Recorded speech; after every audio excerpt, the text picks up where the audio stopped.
So putting in my first pair of breeders back in here, and eventually all the flies will be separated on the other side. So we've got the saddle boy and the saddle pen.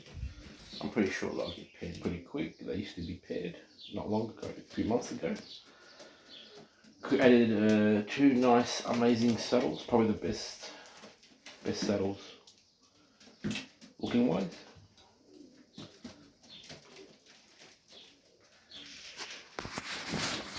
So that's a start.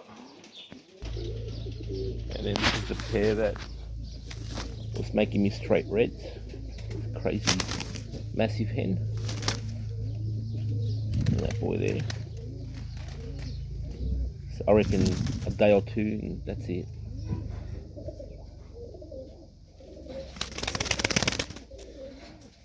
I'll place them in there as well.